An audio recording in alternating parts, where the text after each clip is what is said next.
చేసుకోవాలి.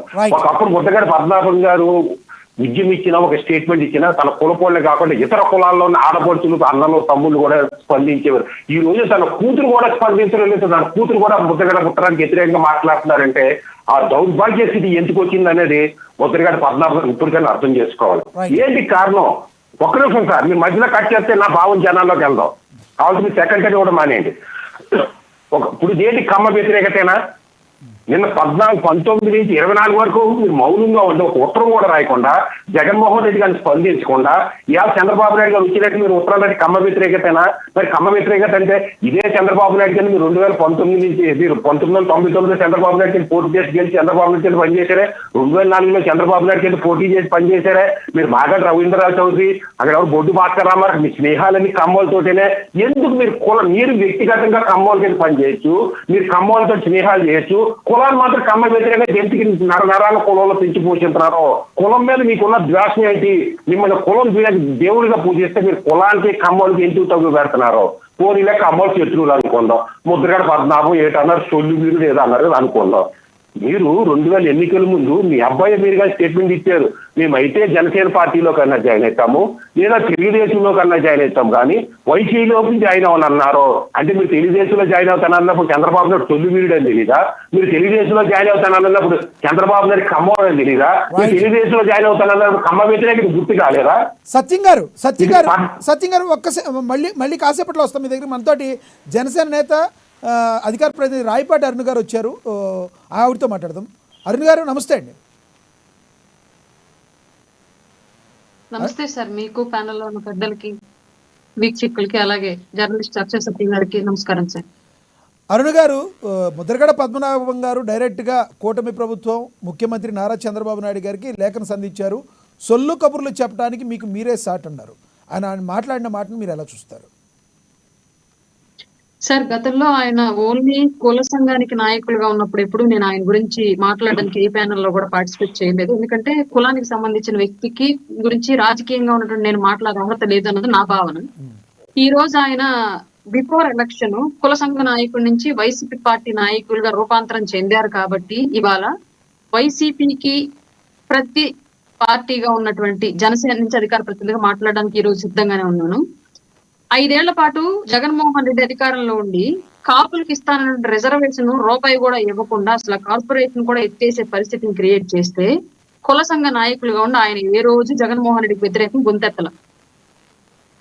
5 సంవత్సరాల పాటు ఇస్తానన్నటువంటి హామీలన్నింటినీ పెన్షన్ ఇవ్వడానికి 5 ఏళ్ళు టైం తీసుకున్నాడు జగన్మోహన్ రెడ్డి. పిల్లలకు ఉద్యోగాలు ఇవ్వడానికి అసలు ఏ ఒక్క క్యాలెండర్ కూడా రిలీజ్ చేయలేదు. డిఎస్సి ఇస్తా ఎట్టి పరిస్థితుల్లో ఇవ్వలేదు. పోలవరం ఎప్పుడు పూర్తి చేస్తారు అంటే చేశారు. పవన్ కళ్యాణ్ గారి యొక్క పెళ్లిళ్లతో ముడిపెట్టు ఏమంచలు వచ్చినప్పటికీ కూడా రాజధానికి సంబంధించిన అంశం ఎప్పుడు ప్రస్తావనకు రాలేదు.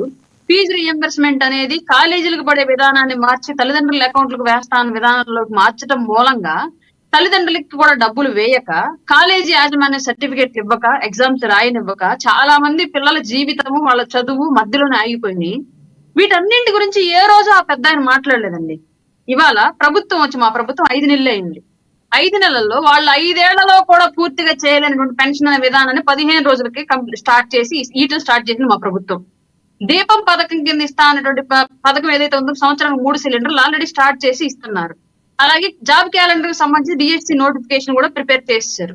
ఇట్లాగే రాష్ట్రంలో మిగతా అంశాలంటే ఇవి తక్షణ సహాయం కింద సంక్షేమం అనేది ఎంత ఇంపార్టెంటో సుదీర్ఘ కాలంలో అభివృద్ధి అనేది కూడా అంతే ఇంపార్టెంట్. కాబట్టి రాజధాని మీద, పోలవరం మీద, వివిధ దీర్ఘకాలిక నిర్మాణాల మీద కూడా దృష్టి పెట్టి ₹1 అప్పు తెస్తే ఆ రూపాయి అప్పు మనం ఎక్కడైతే ఖర్చు పెడుతున్నామో దాని నుంచి భవిష్యత్తులో ఆదాయం రావాలి మనకి అనేటువంటి ఆలోచనతోటి వాళ్ళ ఎన్డీఏ కూటమి పూర్తిగా ముందుకు వెళ్తూ ఉంటే, పంచాయతీరాజ్ శాఖ తీసుకున్నటువంటి పవన్ కళ్యాణ్ గారు పూర్తిగా గ్రామాలు అభివృద్ధి చెందాలన్న దృష్టితోటి రోడ్లు, భవనాలు, పంచాయతీ కార్యాలయాల కింద నిర్వర్తించే అన్ని విధులు సమర్థవంతంగా నిర్వర్తిస్తూ ముందుకు వెళుతూ ఉంటే, అటవీ శాఖ మినిస్టర్ గా కూడా గతంలో ఎప్పుడు నేను వినలేదు సార్. పోలీసు అమరవీరుల సంస్మరణ సభ అని విన్నాను తప్ప అటవీ శాఖ అమరవీరుల సంస్మరణ సభ ఒకటి జరిగిద్ది, అది ఒకటి ఉందని నాకు అప్పటి వరకు తెలియదు. ఇంతమంది మినిస్టర్లు మాత్రం నేను ఎప్పుడు చూడలేదు, నాకు తెలియదు. బట్ ఈసారి ఫర్ ద ఫస్ట్ టైం నేను పవన్ కళ్యాణ్ గారి యొక్క ఆధ్వర్యంలో ఆ సంస్మరణ సభ జరగడం నేను కళ్ళారా వీక్షించాను.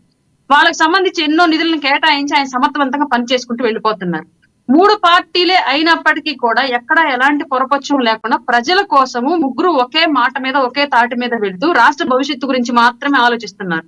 కింది స్థాయిలో కార్యకర్తలకు ఏదైనా ఇబ్బందులు ఉన్నప్పటికీ కూడా ప్రస్తుతానికి రాష్ట్రం తర్వాతే కార్యకర్తలు అన్న కాన్సెప్ట్ లో రాష్ట్ర భవిష్యత్తు గురించి మాత్రం ఆలోచిస్తూ ముందుకు వెళ్తూ ఉంటే, ఇవాళ 5 నెలలకే పెద్ద ఆయనకు ఓపిక చచ్చిపోయిందా, వయసు పైబడ్డం మూలంగా చేదస్తం వచ్చిందా, లేదంటే ఆయన కులం కోసము రాష్ట్రం కోసము కూడా పని చేయలేక కేవలం ఒక వ్యక్తి కోసమో ఒక కుటుంబం కోసమో పని చేయడానికి అలవాటు పడిపోయి వాళ్ళు ఎలా చెప్తే అలా చేస్తున్నాడు అన్నది నాకు అర్థం కాలేదు. కానీ సార్ నిన్న పెద్ద లెటర్ రాశాడు సార్.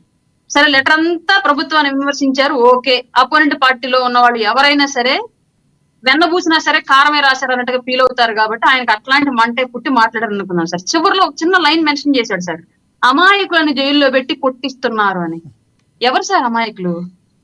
జైల్లో పెట్టిన వాళ్ళందరూ పోస్టులు సోషల్ మీడియా అకౌంట్లు చూసారా సార్? అరుణ్ గారు ఇప్పుడు మీరు కూడా ఈ బాధితుల్లో ఉన్నట్టున్నారు. రీసెంట్ గా పొద్దున మనం ఎప్పుడో ఒక మీడియా సంస్థలో మనం చూసాము, వైసీపీ అధికార ప్రతినిధి మీ మీద కేసు పెట్టాలంటున్నారు. ఎందుకంటే మీరు జగన్మోహన్ రెడ్డి గారిని విపరీతమైన మాటల్లో మాట్లాడారని చెప్పి ఆయన ఒక వీడియోని చూపించారు. మరి ఆ వీడియో గురించి మీరు ఏమంటారు? ఆడియో నేను క్లియర్ గా మాట్లాడాను, అది క్లియర్ గా ఉంది ఆ వాయిస్.